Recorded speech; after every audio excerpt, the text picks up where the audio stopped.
a shortage of snowplow drivers may be the cause for winter storm delays as well as road closures. And one Boston suburb is offering a big incentive to lure drivers in. Town manager at Chelmsford, Massachusetts, Paul Cohen, joins us right now.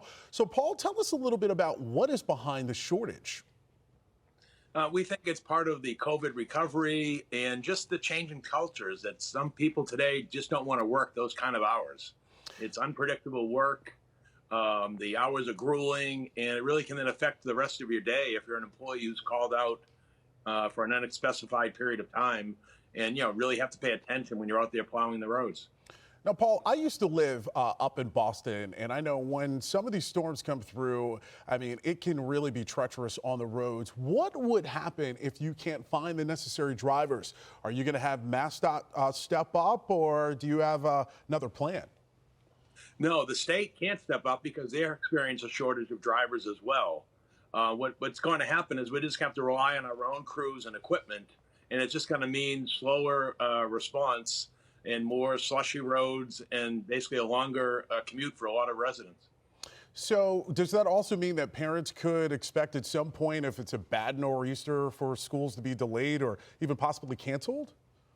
Yeah, that's definitely the possibility because you really don't want to put the children out there at the bus stops or walking to school in an unsafe condition.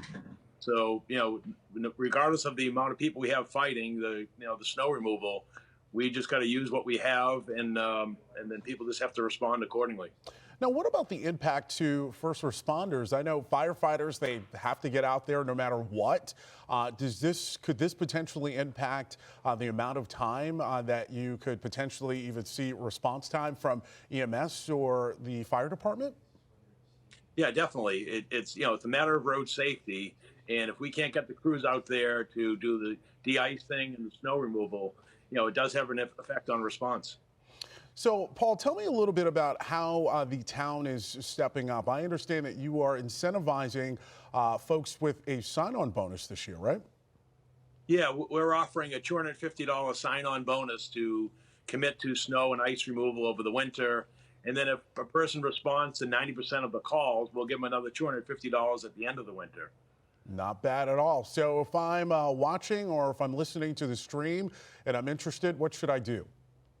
Best thing to do is call your local Department of Public Works or contact the state, MassDOT, and express your interest. Even if you don't have a vehicle, oftentimes the town or the state has vehicles that they'll put you in. But what we just need are people willing to come out on short notice and work for an unspecified period to do the snow and ice removal. All right. Well, Paul Cohen, the town manager in Chelmsford, Massachusetts, thanks so much for waking up early and spending some time with us.